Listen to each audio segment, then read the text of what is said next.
लोकसभा चुनाव में दूसरे फेज के साथ राजस्थान में चुनाव समाप्त हो चुके हैं और सबको इंतजार है अब 4 जून का जो रिजल्ट का इंतजार है।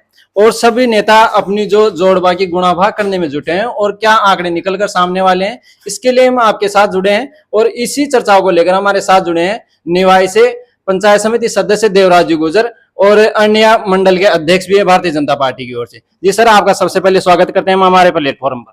जी नमस्कार, धन्यवाद सर।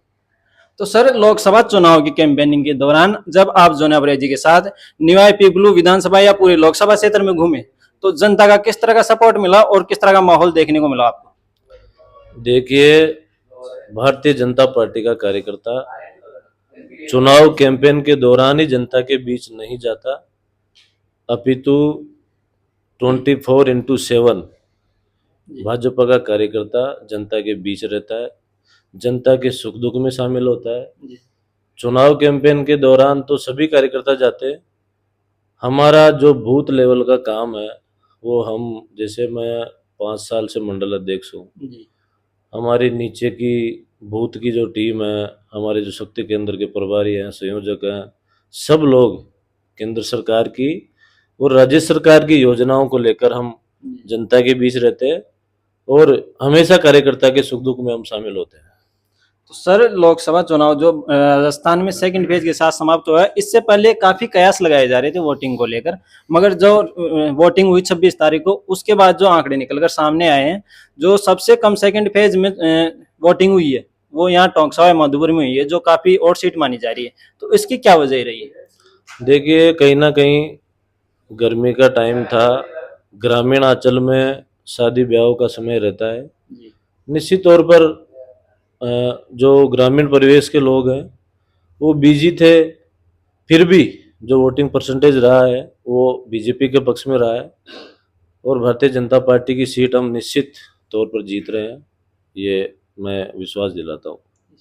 तो सर, जो जोनिया बरेजी सवाई माधोपुर से जो विधानसभा मानो या लोकसभा, सवाई माधोपुर है उधर का एरिया, वहां से तो हारते हैं, मगर जो टोंक में आकर लीड लेते हैं वो जो स्थल है या विधानसभा निवाई पीपलू, यहाँ से उनकी जो मजबूत यहाँ से लीड लेकर निकलते हैं वो, और यहाँ भी इस बार कम वोटिंग हुई है। तो इसकी क्या वजह रही और क्या निर्देश है, किस तरह के निर्देश? देखिए, पिछले 2 चुनावों में भारतीय जनता पार्टी लगभग 50,000 वोटों की लीड, हम 2014 में 39,000 से जीते, 2019 का चुनाव हम 42,000 से जीते। इस बार भी थोड़ा बहुत ऊपर नीचे रह सकता है, 2-4 हज़ार का फर्क रहेगा। बाकी निवाई पीपलू विधानसभा से 30,000 से प्लस से वोटों से हम जोनिया बरेजी को जिताकर भेजेंगे, ऐसा हम सब कार्यकर्ताओं का विश्वास है। हम सब ने जनता में मोदी सरकार की योजनाओं को और जो हमारी राज्य सरकार अभी जो बनी है उनकी योजनाओं को हम धरातल पर लेकर जाते हैं, ताकि जनता में यह वोट देने का और जनता से जो जुड़ाव का काम है उससे लोग वोट हमें देते हैं। तो सर, क्या जो वोट प्रतिशत घटा है इसके पीछे जाति फैक्टर है, इसकी वजह से बाकी वर्ग के लोगों ने रुचि नहीं दिखाई वोटिंग में? देखिए, भारतीय जनता पार्टी कभी भी जातिवाद की, धर्म की या किसी विशेष जातीय समुदाय की बात नहीं करती। हम परिवारवाद से ऊपर उठकर काम करते हैं। आज आप देखिए, इस देश का प्रधानमंत्री जो 16-16 घंटे इस देश के लिए काम करता है, उसी तर्ज पर नीचे के कार्यकर्ता जनता के बीच रहते हैं और हम जनता के लिए समर्पित है। सेवा समर्पण हमारा भाव है और इसके ध्येय से हमारे पार्टी के कार्यकर्ता काम करते हैं। तो यहाँ पे जो गुजर बाहुल्य क्षेत्र है निवाई पीपलू विधानसभा क्षेत्र, और यहाँ पे जो विधानसभा क्षेत्र गुजर बाहुल्य, इसी वोट बैंक को साधने के लिए कांग्रेस पार्टी ने सचिन पायलट जी की जनसभा करवाई थी नया गांव में। तो क्या कांग्रेस पार्टी की ये चाल कामयाब हो पाई है?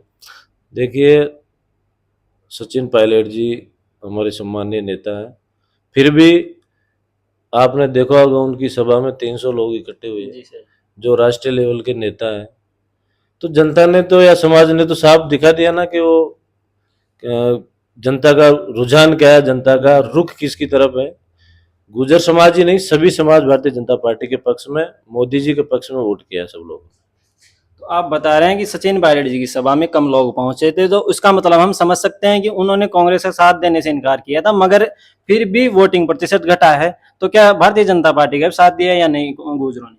नहीं, भारतीय जनता पार्टी गुर्जर समाज, कई लोग कहते हैं गुर्जर समाज एक बार इधर एक बार इधर। ये देखिए, राजनीतिक जागरूकता के अंदर जातिवाद का कोई महत्व नहीं रहता। जी सर।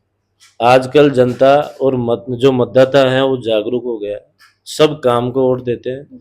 मोदी जी की गारंटी को वोट मिला है। अब वो तो कांग्रेस वाले और पायलट साहब जाने के उनको आने से फायदा होगा नुकसान होगा, ये तो आपको 4 तारीख को रिजल्ट में दिखी जाएगी। तो जोनिया प्रिया जी इस बार कितने वोटों की लीड लेकर निकल सकते हैं यहाँ से? देखिए, अगर मैं बात करूं टोंक स्वाई माधोपुर लोकसभा की, तो 91 लाख वोटों से हम चुनाव जीत रहे हैं। ये हमारा आकलन है, अनुमान है, और निश्चित तौर पर जीतता है। तो सर कांग्रेस पार्टी ने पूरे लोकसभा चुनाव का जो कैंपेनिंग रहा है उसमें भारतीय जनता पार्टी पर आरोप लगाया है कि भारतीय जनता पार्टी ने सिर्फ राम मंदिर और धर्म के नाम पर राजनीति की और वोट मांगा है, तो ये किस हद तक सही है? देखिए, कांग्रेस पार्टी का काम आरोप लगाने का ही है, और भारतीय जनता पार्टी का काम धरातल पर काम करने का है। उन्होंने एक चीज फिक्स कर रखी है कि ये जातिवाद करते हैं, ये धर्म के नाम पर वोट मांगते हैं। क्या 500 साल पुराना राम मंदिर नहीं बनना चाहिए था क्या? क्या मोदी जी ने ये मंदिर बनाकर कोई गुनाह किया है क्या? इस देश की सनातन संस्कृति को जीवित रखने वाला अगर कोई प्रधानमंत्री बना है तो वो देश का प्रधानमंत्री नरेंद्र मोदी है। उन्होंने राम मंदिर बनाकर लोगों में आस्था का एक नया क्रिया वो पैदा किया है कि लोगों की आस्था जुड़े। राम मंदिर में आज लाखों लोग जा रहे हैं और वो एक आस्था का केंद्र बना है। इसमें राजनीति करने की कोई आवश्यकता नहीं है मेरे हिसाब से। सर कांग्रेस पार्टी के एक बड़े नेता ने कल बयान दिया था कि देश के इतिहास में मोदी पहले तानाशाह है, इस पर आप क्या कहना चाहेंगे? देखिए, मैंने कहा ना, ईडी गठबंधन और कांग्रेस के कार्यकर्ताओं का काम आरोप प्रत्यारोप लगाना है, फिर भी वो सफल नहीं है, क्योंकि इस बार एनडीए गठबंधन की 400 से पार सीटें आने वाली है और मोदी जी फिर तीसरी बार इस देश के प्रधानमंत्री बनने वाले हैं। उन लोगों का काम ही यही रहा है, उन्होंने तानाशाही करी है और राज किया है। अब अगर कोई व्यक्ति तानाशाही से ऊपर उठकर काम कर रहा है, इस देश के लिए काम कर रहा है। आज आप देखिए, विदेशों में एक समय था जब इस देश का प्रधानमंत्री जाता था तो कोई देखता नहीं था। आज अगर इस देश का प्रधानमंत्री अमेरिका जैसे पावरफुल देश में जाता है तो वहां का प्रधानमंत्री उसकी पीठ थपथपाता है। आप आकलन कर सकते हैं कि इस देश की साख विदेशों में किस प्रकार से बढ़ी है। हम सब कार्यकर्ताओं के लिए, सब देशवासियों के लिए एक गर्व का पल है जी। तो इंडी गठबंधन ने आरोप लगाए हैं कि जो भारतीय जनता पार्टी है वो तानाशाही कर रही है। जिस तरह से आप देख सकते हैं कि केजरीवाल जी को जेल में डाल दिया चुनाव के दौरान और कांग्रेस के खाते सीज कर दी गई, तो ये इतनी हड़बड़ाहट कांग्रेस पार्टी में, ये क्या किस तरह के निर्देश? देखिए, आरोप प्रत्यारोप और ये जो घोटाले हैं, क्या आपने पिछले 10 सालों में कभी सुना है कि कोई घोटाला हुआ है मोदी सरकार में? हम जब 2014 से पहले के आप अखबार देखोगे, मीडिया को देखोगे, तो ये घोटाला वो घोटाला, पिछले 10 साल में एक भी घोटाले की खबर कभी सुनने को नहीं मिली है। केजरीवाल जी अगर आरोपी हैं तो जेल जाना तय था, और ये सब चीजें ये जो जांच एजेंसियां वो तय करती है। तो कांग्रेस पार्टी ने बीजेपी पर हमेशा दो मुद्दों को लेकर निशाना साधा है पूरे लोकसभा चुनाव में, जो 4 फेज हो चुके हैं उनमें, और आगे भी उसी तरीके की उनका लोकसभा कैंपेनिंग चल रहा है। एक पहला जो आरक्षण को खत्म करने का, और एक लोकतंत्र को खतरा, तो इनमें कितनी सच्चाई? देखिए, ये लोग बोल देते हैं आरक्षण खत्म होगा। इस देश के संविधान निर्माता आदरणीय डॉक्टर भीमराव अंबेडकर साहब, उनको भारत रत्न किसने दिया?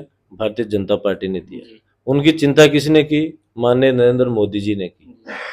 कांग्रेस का आरोप यह है कि ये संविधान सिर्फ ये जातिवाद की राजनीति करते हैं, इनके पास कोई मुद्दा नहीं है।